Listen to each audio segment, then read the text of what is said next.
Dando continuidade, respeitando as inscrições, vamos ouvir agora a palavra da professora Amanda Gugel.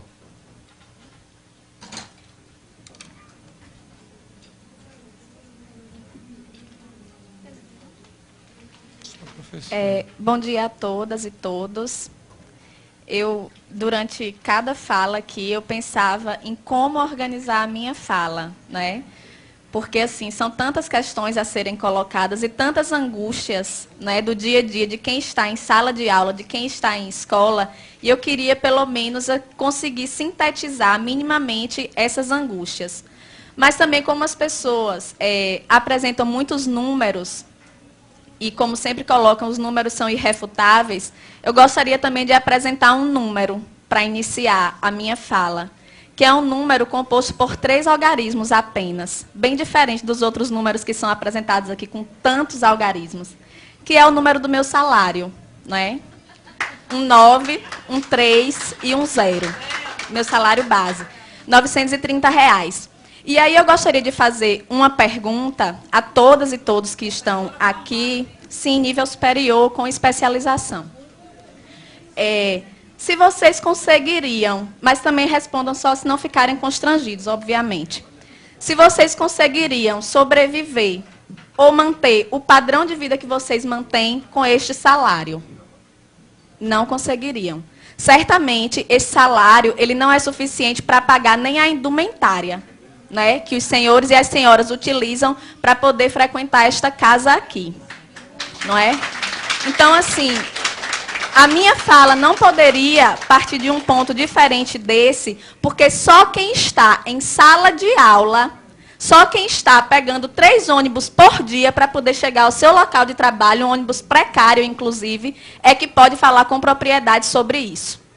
Fora isso, qualquer colocação que seja feita aqui, qualquer consideração que seja feita aqui, é apenas para mascarar uma verdade, que é uma verdade visível a todo mundo, que é o fato de que, em nenhum governo, em nenhum momento que nós tivemos no nosso estado, na nossa cidade, no nosso país, a educação foi uma prioridade. Em nenhum momento. Certo? Então, assim, me preocupa muitíssimo a fala da maioria aqui, inclusive da secretária Betânia Ramalho, com todo respeito, que não vamos falar da situação precária, porque isso todo mundo já sabe. Como assim não vamos falar da situação precária? Gente, nós estamos banalizando isso daí. Estamos aceitando a condição precária da educação como uma fatalidade. Estão me colocando dentro de uma sala de aula com um giz e um quadro para salvar o Brasil, é isso? Salas de aulas superlotadas, com os alunos entrando a cada momento com uma carteira na cabeça, porque não tem carteiras nas salas. Sou eu a redentora do país? Não posso, não tenho condições. Muito menos com o salário que eu recebo. Tá certo? A secretária disse ainda que nós não podemos ser imediatistas, ver apenas a condição imediata. Precisamos pensar a longo prazo, mas a minha necessidade de alimentação é imediata. A minha necessidade de transporte é imediata. A necessidade de Jéssica de ter uma educação de qualidade é imediata. Certo? Então, eu gostaria de pedir aos senhores, inclusive, que se libertem dessa concepção errônea, extremamente equivocada, isso eu digo com propriedade, porque sou eu que estou lá, inclusive, além, propriedade maior até do que os grandes estudiosos, parem de associar a qualidade de educação com professor dentro de sala de aula. Parem de associar isso daí. Porque não tem como você ter qualidade em educação com professores 3 horários em sala de aula. Certo? Porque é assim que os professores multiplicam os 930. 930 de manhã, 930 à tarde, 930 à noite, para poder sobreviver. Não é para andar com bolsa de marca, nem para usar perfume francês. Certo? É para ter condição de pagar a alimentação dos seus filhos. É para ter condição de pagar uma prestação de um carro, que muitas vezes eles compram, para poder se locomover mais rapidamente entre uma escola e outra, e que eles precisam escolher o dia em que vão andar de carro, porque não tem condição de comprar o combustível. Tá certo? Então, a realidade nossa, o cenário da educação no Rio Grande do Norte hoje é esse. E eu não me sinto constrangida em apresentar o meu contra-cheque, nem a aluno, nem a professor, nem a nenhum dos senhores aqui, porque eu penso que o constrangimento deve vir de vocês. Sinto muito, eu lamento, mas deveriam todos estar constrangidos, entende? Então, assim, entra governo e sai governo, e eu peço desculpa mais uma vez, Betânia, mas não tem novidade na sua fala. Sempre que se solicita da gente é paciência. É tolerância. E eu tenho colegas que estão aguardando pacientemente há 15 anos, há 20 anos, por uma promoção horizontal. Professores que morrem e não recebem uma promoção. Então eu quero pedir à secretária, em primeiro lugar, paciência também, porque nós não aguentamos mais esse discurso. Não aguentamos. O que nós queremos é objetividade. Como é que é? Queremos sair desse impasse? Queremos. Mas como? Sem nenhuma proposta, de mãos abanando? Voltar mais uma vez desmoralizado para a sala de aula, para o aluno dizer, professora, a gente ficou aqui sem ter aula e só isso.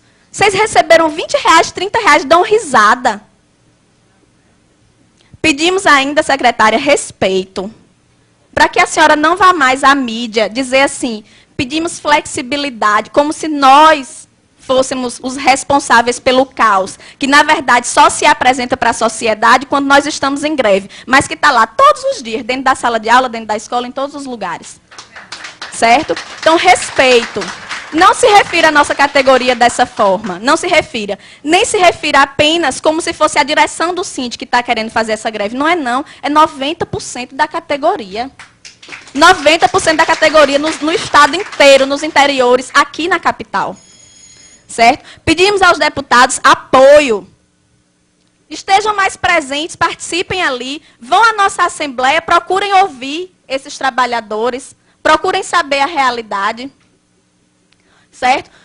Pedir à promotoria que esteja com a fiscalização efetiva ao Ministério Público.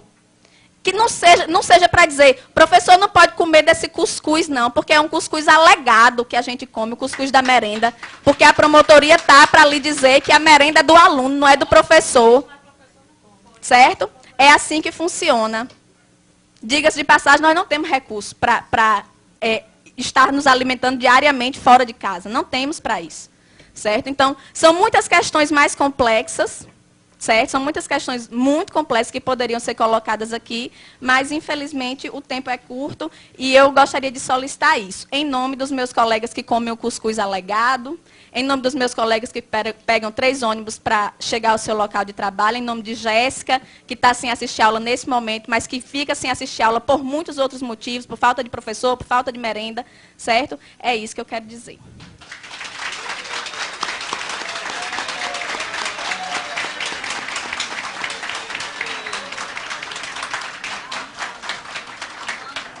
Parabéns à professora Amanda Gurgel.